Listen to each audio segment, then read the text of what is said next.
UP हो या उत्तराखंड, हर खबर पर रहेगी हमारी नजर। देखिए सबसे पहले सबसे तेज पचपदून खबर। नीति हो या क्राइम या फिर हो क्षेत्र की कोई भी समस्या, हर खबरों से आपको कराएंगे रूबरू। देखिए सबसे पहले सबसे तेज पचपदून खबर। इमरान भाई, एक बार फिर आपको जो है प्रत्याशी घोषित किया है, कैसा देखते हैं, क्या कहेंगे?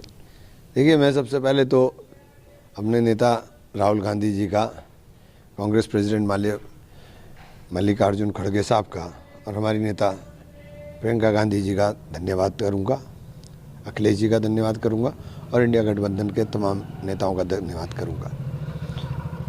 उन्होंने जो विश्वास जताया है उस विश्वास के ऊपर पूरा उतरने की कोशिश करूंगा। क्या कहेंगे इस बार जिस तरह की चुनौतियां हैं, किस तरह देखते हैं आप? क्या देखिए, ये चुनाव कोई मामूली चुनाव नहीं है। इस बार ये देश का चुनाव लोकतंत्र को बचाने वाला और संविधान को बचाने वाला है। हमारा ये चुनाव कोई ऐसा नहीं है कि कोई हार और जीत का चुनाव है।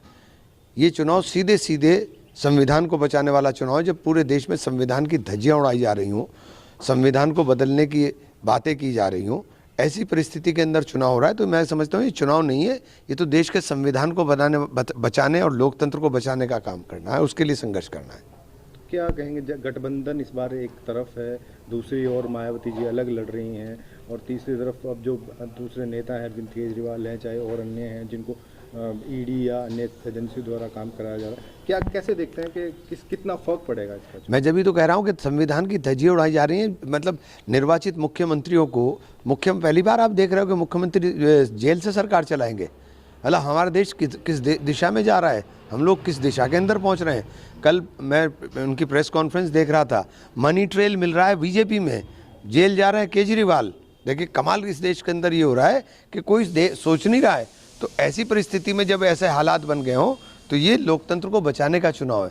लोकतंत्र ही नहीं बचेगा तो हम क्या करेंगे, संविधान नहीं बचेगा तो हम क्या करेंगे। ये हमारे जो अधिकार संविधान ने संरक्षित किए हैं, ये उसको तहस नहस करने का काम करना चाहते हैं। तो ये चुनाव कोई मामूली चुनाव नहीं है। और चुनाव दो विचारधाराओं के बीच है। एक विचारधारा का ध्वजवाहक एनडीए और दूसरी विचारधारा का ध्वजवाहक इंडिया गठबंधन है। इन दो विचारधाराओं के बीच चुनाव, जो तीसरी बात करते हैं, जो तीसरा रास्ता निकालने की कोशिश करते हैं, वो कहीं ना कहीं एनडीए वाली विचारधारा को परोक्ष रूप से समर्थन करने का काम करते हैं।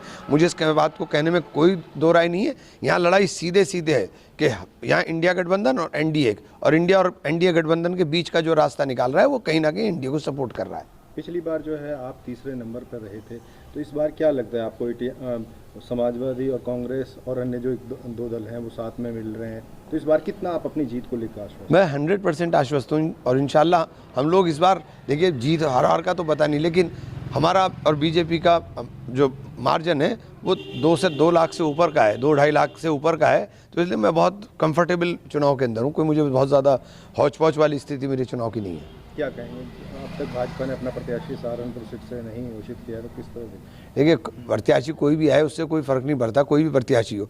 और अभी ये मैंने कहा, लड़ाई इमरान मसूद के जिताने की नहीं है, ये लड़ाई संविधान को बचाने की है, लोकतंत्र को बचाने की है। ये लड़ाई किसी को हराने की नहीं है। ये लड़ाई इस बात की है कि देश के अंदर हमारा संविधान बचे, देश के अंदर हमारा लोकतंत्र बचे।